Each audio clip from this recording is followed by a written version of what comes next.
संत गुरु रविदास जी कहते हैं कि कभी भी अपने अंदर अभिमान को जन्म न दे। एक छोटी सी चींटी शक्कर के दानों को बीन सकती है, परंतु एक विशालकाय हाथी ऐसा नहीं कर सकता। अभिमान एक मानसिक गुण है जो हमारे आत्मा में संचित होता है और हमारे व्यक्तित्व को प्रभावित करता है। यह आत्मसम्मान और गर्व का आभास कराता है, लेकिन जब यह अभिमान अत्यधिक हो जाता है तो ये हमें बाधाओं का सामना करने में आगे रोक सकता है और खुद एक बाधा बन जाता है। अभिमान के अत्यधिक होने से हम अन्य लोगों को नजरअंदाज कर सकते हैं और अपनी गलतियों और कमियों को नहीं मानने की आदत बना सकते हैं। इसलिए हमें अपने अंदर अभिमान को जन्म नहीं देना चाहिए। जब हम चींटी और हाथी की बात करते हैं तो हमें ये देखना चाहिए कि छोटी सी चींटी जितनी छोटी होती है वह बहुत मेहनत करके शक्कर के दानों को बीन सकती है। वह अपनी मेहनत के बल पर विजय प्राप्त करती है। वह अपने आप में आत्मविश्वास रखती है और अपनी क्षमताओं पर भरोसा करती है। वह न तो अपनी छोटी आकृति के कारण निराश होती है और न ही दूसरों की तुलना में खुद को कम महत्वपूर्ण मानती है। वहीं विशालकाय हाथी की बात करें तो वह बड़ा होता है और शक्कर के दानों को बीनने में सक्षम नहीं होता है। उसके बड़े आकार के कारण उसकी हट्टी और भरोसेमंद गतिविधियों को प्रदर्शित करने के लिए कई लोग की आवश्यकता होती है।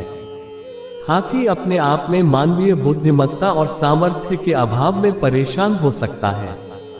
जब वह देखता है कि वह शक्कर के दानों को नहीं बीन सकता है तो वह निराश हो जाता है और अपने आप में शक्ति की कमी महसूस करता है। इस संदर्भ में हमें यह समझना चाहिए कि यह न केवल शारीरिक आकार के मामले पर निर्भर करता है, बल्कि मनोवैज्ञानिक और आध्यात्मिक मामलों पर भी। वास्तव में हमें चींटी और हाथी का उदाहरण इस संदेश को समझने के लिए दिया जाता है कि हमें अपने आत्मा में अभिमान को कम करना चाहिए। ये हमारे लिए महत्वपूर्ण है कि हम अपने आप को ज्यादा गर्वशील न बनाएं, बल्कि संतुलित और समग्र व्यक्तित्व का विकास करें।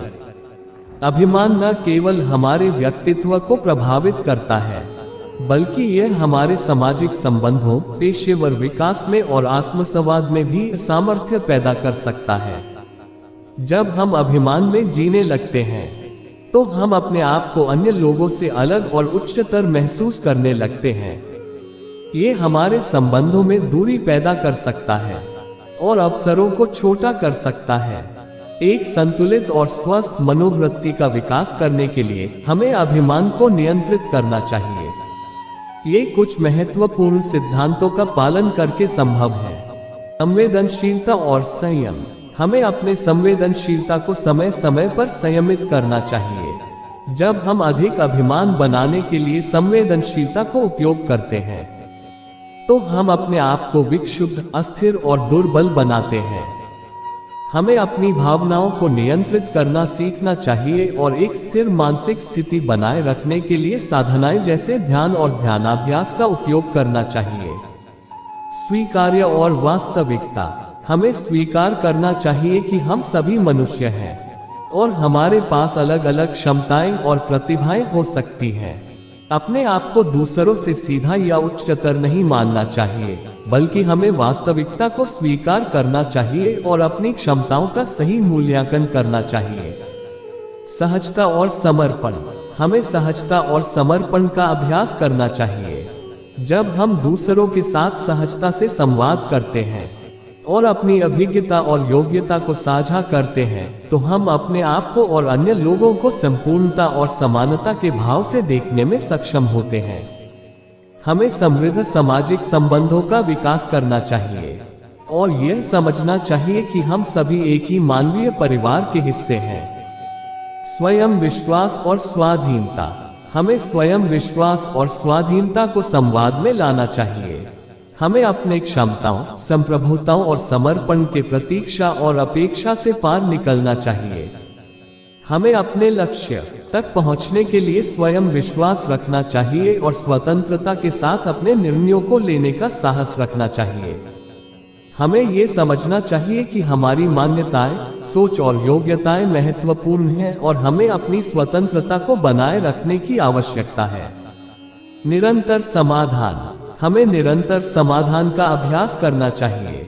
जब हम भ्रम, विपरीत धारणाओं और अनुचित भावनाओं के साथ समाधान में रहते हैं, तो हम अपने अभिमान को कम कर सकते हैं।